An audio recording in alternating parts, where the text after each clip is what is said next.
आजी. अरे या या या आशिष, बसा बसा. मुद्दामच बोलवणं पाठवलं होतं तुम्हाला. बोलायचं होतं हो तुमच्याशी जरा. अरे हो, पण आधी अभिनंदन. लग्न ठरवलंत ना? हो, गडकरींची मुलगी आहे ना प्रीती. अरे वा, म्हणजे गडकरींच्या दोन्ही मुली आता आपल्याच घरात येणार की?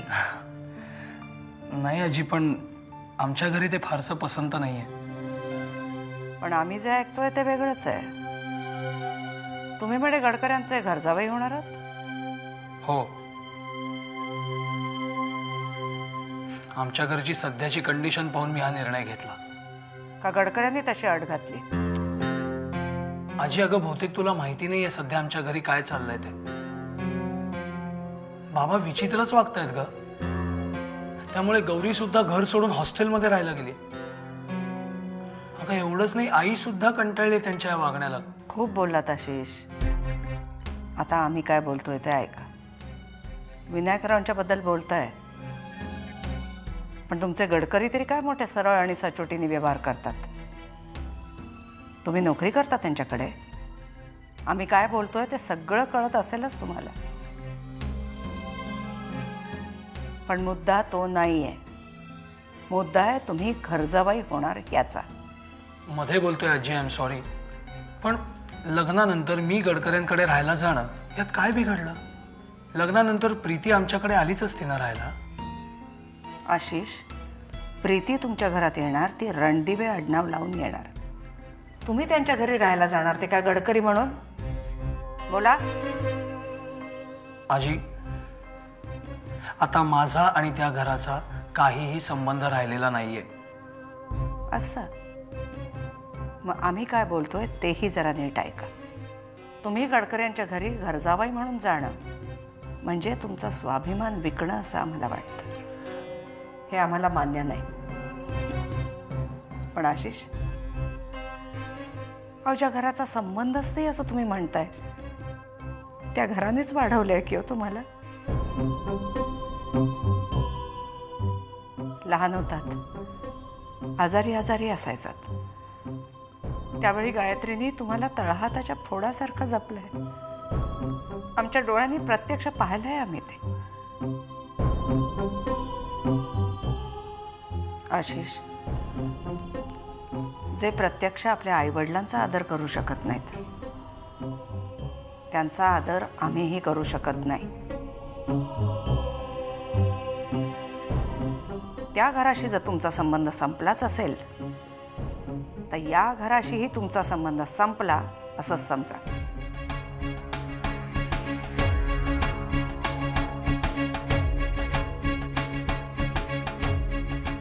या तुम्ही.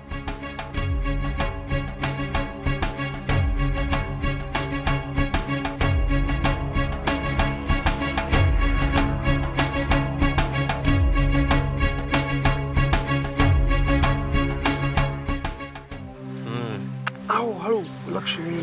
काम जगात झालंय. कशी वाटते गाडी? ओळखता येते का तुमची गाडी? वाटते का? हा साहेब, काम एकदम फर्स्ट क्लास करतो आपण. कडक आहे. आणखीन एक काम कर, थोबाड बंद ठेवायचं. कोणी या गाडीबद्दल चौकशी करायला आलं तर लक्षात.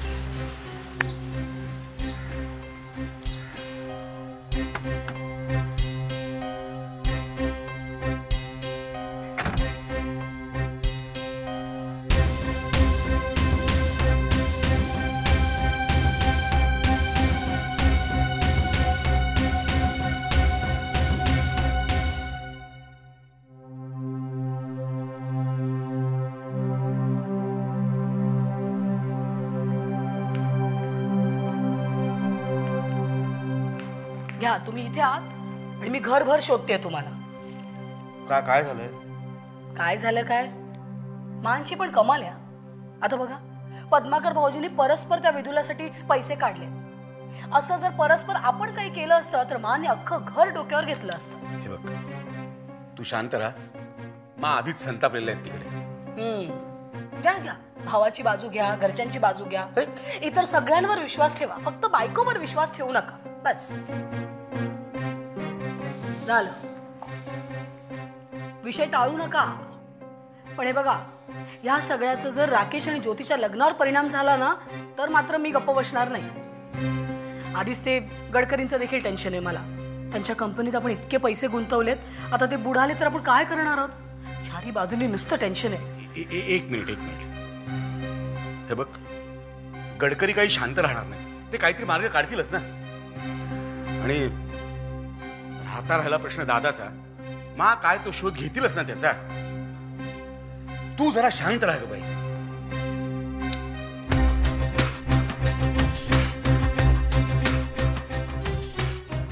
मी कशी शांत राहू? मांचीच तर भीती वाटते मला.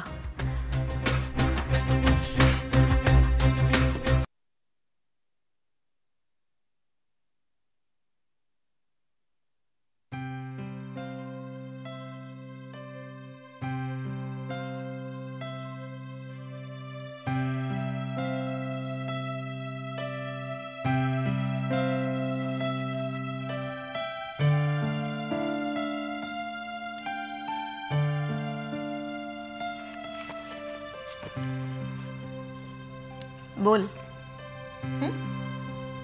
बोल ना, काहीतरी सांगायचंय ना. नाही, काय नाही. गपचूप सांग. तुला कसं कळलं मला काही बोलायचंय ते? तुझी मोठी बहीण आहे की नाही मी, मग सांग ना आता. दीदी,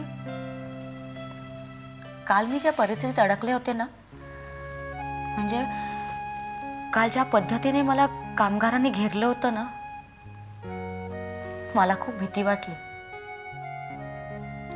वाईट वाटलं, लाज वाटली.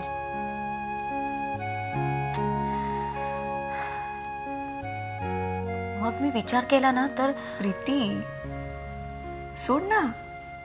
या गोष्टीवर एवढा कुठे विचार करतेस? एवढा विचार केला ना तर फक्त तुला त्रास होईल, बाकी काही होणार नाही. नाही, मला असं वाटतं अशाच प्रसंगातनं बरंच काही शिकण्यासारखं असतं. अच्छा, काय शिकलीस कालच्या प्रसंगातून? काल जी माझी परिस्थिती होती ना, ती संपामुळे नाही, कामगारांमुळे नाही, किंवा आपल्या डॅडींमुळेही नाही. ते सगळं जे घडलं ना, ते विनायक रणदिव्यांमुळे, आशिषच्या बाबांमुळे. आशिष कसा राहतो त्यांच्यावर इतके वर्ष माहित नाही. ए, असं नाही म्हणू ग. हे बघ, काही झालं तरी ते आशिषचे बाबा आहेत ना. So what? त्यामुळे काही परिस्थिती बदलणार आहे का? मी आशिषशी लग्न केलं ना, तर मी त्यांच्या घरी जाऊन राहणार नाही. मी ठरवलंय. असे एकदम टोकाचे निर्णय घेऊ नकोस ग. वेळ येईल तेव्हा बघूया ना. दीदी प्लीज, मला तुझ्यासारखं डोकं शांत ठेवून विचार करता येत नाही. मला ते जमत नाही. आणि काय ग, तू पण हल्लीच काहीतरी निर्णय घेतला होतास ना, राकेशशी लग्न न करण्याचा? केला होता, पण तुला माहितीये ना, राकेश मला भेटून गेला. त्यांनी माफीही मागितली. त्यानंतर मी असा विचार केला की राकेशला ओळखण्यात मी चूक तर करत नाहीये ना. I don't know, I am confused. Confuse होऊ नकोस दीदी. डोळे बंद कर आणि स्वतःच्या मनाशी विचार कर. तुझं राकेशवर प्रेम आहे का? आणि उत्तर जर हो असेल तरच तू राकेशशी लग्न कर. मी तसंच करते. माझं आशिषवर प्रेम आहे आणि म्हणून मी त्याच्याशी लग्न करते. तुझं प्रेम आहे राकेशवर?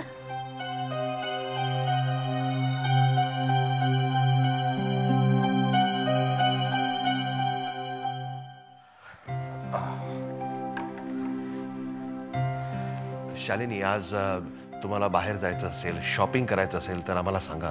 आम्हाला वेळ आहे. हे ऑफिसमधलं चेक प्रकरण काय आहे? चेक तुम्ही ऑफिसमधनं पैसे काढून विदुलाला दिले?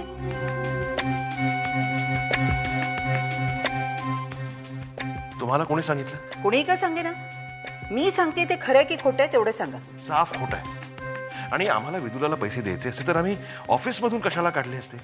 मला कळू नाही म्हणून. तुमची पण कमाल आहे शालिनी. तुम्हाला कोणीही येऊन काहीही सांगतं आणि तुम्ही सरळ त्याच्यावर विश्वास ठेवता.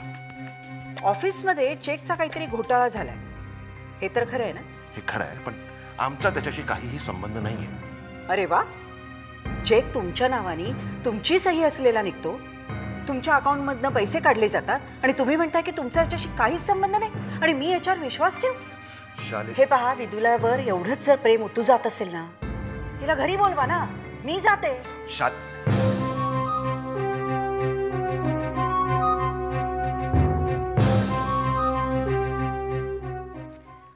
सागर, मी आपली बॅग आवरून ठेवली आहे आणि तुझे सगळे कपडे मी कबर्डमध्येही लावून ठेवले. सागर, मी कॅमेरा टेबलवर काढून ठेवलाय. तू आज नक्की रोल डेव्हलपिंगला टाक, विसरू नकोस. सागर, तुझ्याशी बोलते, ऐकतोयस ना?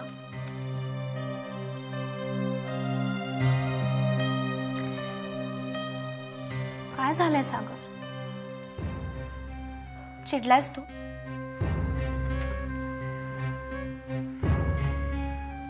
I am really sorry. हे बघ, मला माहिती आहे तुला अजून एक दिवस राहायचं होतं. बिलीव मी सागर, मलाही राहायचं होतं, पण ठीक आहे, ठीक आहे. सागर, तुला काय वाटतं मी तुला खोटं सांगतेय? मला खरंच तो तिकडे दिसला होता. सागर, तुला असं म्हणायचंय का की मला तुझ्या बरोबर राहायचं नव्हतं? काहीतरी मनातलं रचवून सांगतेय. असं खरंच काय नाहीये सागर, प्लीज बिलीव्ह मी. तो जर मला सगळीकडे दिसतो तर मी काय करू? काहीही करू नकोस, काहीही करू नकोस.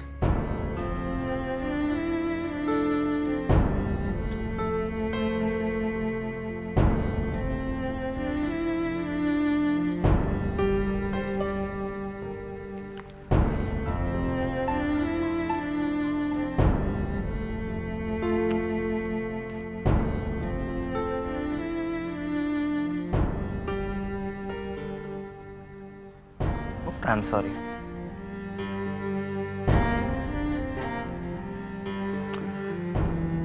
I'm sorry, नको ना रडूस.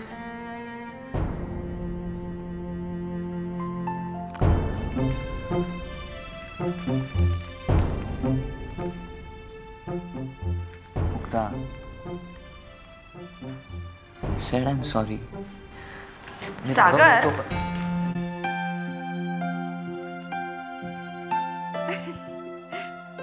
I'm sorry. Sorry.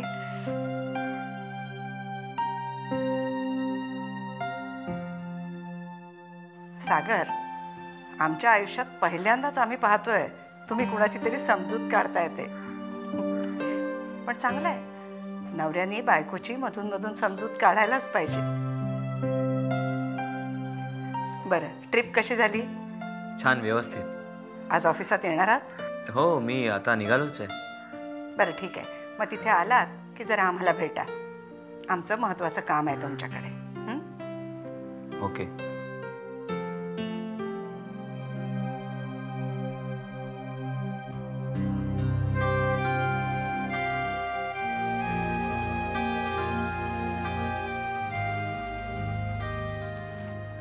डोंट वरी, मी अजिबात रागवलो नाहीये. मी रात्री येईन तेव्हा आपण बोलू. ओके?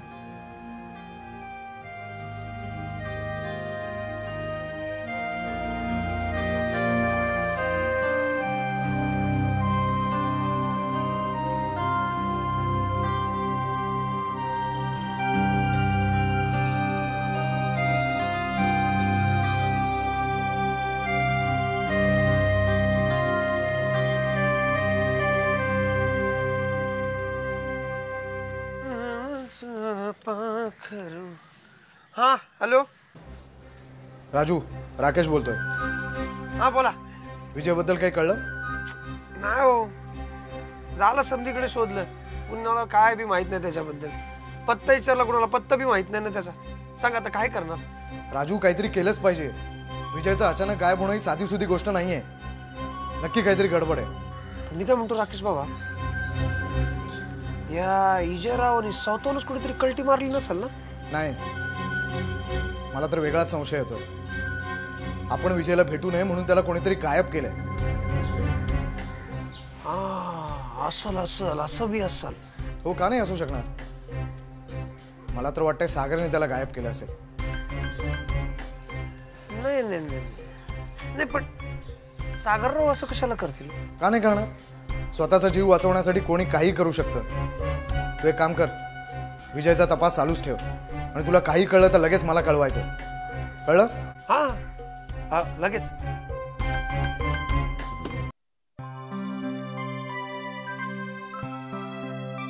गोवर्धन, तुझ्यासाठी आज छान गरमागरम चिकन सूप आणि डाळ तांदळाची खिचडी केली. कशाला ते चिकन सूप करून बाय घालवते?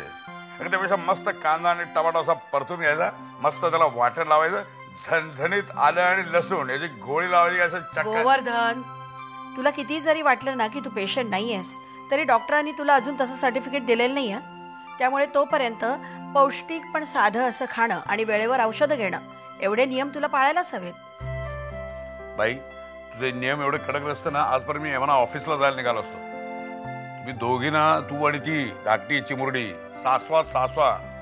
पाहिजे आमची सासू नंबर 2 सौ मुक्ता सरदेसाई गेल्यात कुठं? आलीये, परत आलीये. मगाशीच तिचा फोन आला होता. काय म्हणते, बरी आहे ना? काही नाही, सांगत होती खूप मजा केली म्हणून. तर तिला बडा फोनवरून कशाला सांगायचं? इथे यायला नको? अरे येणारच आहे, वेळ झाला की लगेच येते म्हणाली. बरं गोवर्धन, तुझा तो मित्र जयंत आला होता ना, काय म्हणत होता? काय नाही का, तो साधी चौकशी करत होता आणि मला जेवढं आठवेल तेवढं मी सांगत होतो. त्याचा कुणावर संशय? नाही, तसं अजून काही निश्चितपणे सांगता येत नाही. बरं राहू दे, तू ये डायनिंग टेबलवर, मी गरमागरम जेवण घेऊन येते.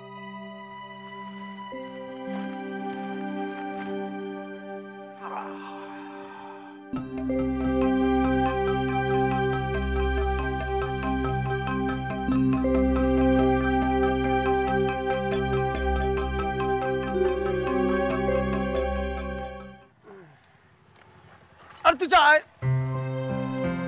काय साहेब, मारता का काय गाडी खाली? अरे मारत बिरत नाही, ती गाडी सारखी धोका देते बघ, सारखी बंद पडते.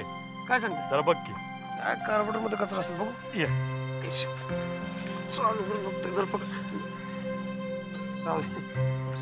लक्षात राहत नाही. जरा लवकर ड्युटीवर जायचं आपल्याला. काटूक कुटुक आवाज येतोय. बॅटरी चार्ज केली का? अरे गाडी नवीनच आहे की आपली. बघतोय, चहा घे ना. चहा बी काय नको, मी जरा इथेच थांबतोय. तू तुझं काम कर, लवकर कर. जायचंय मला.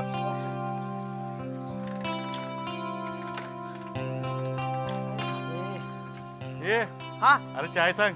चहा सांग. चहा पिऊन जाऊया. ए घऱ्या, ए आदित्य पंचोली, काय झालं दादा? चहा सांग जा, चल. याला कुठं जातोय, कुठं निघतंय?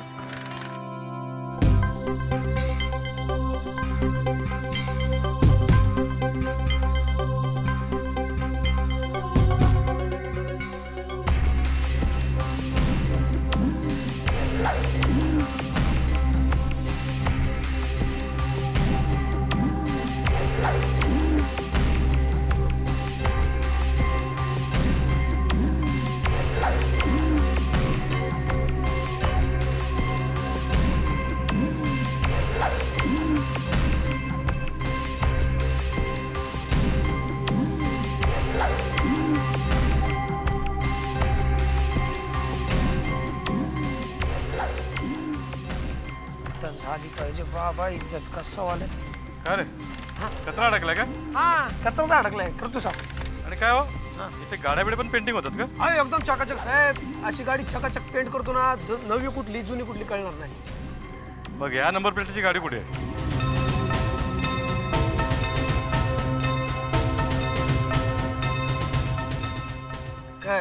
काय झालं? ये तिकडे उतर उतर चल इकडे या साईडले. काय झालं? ये.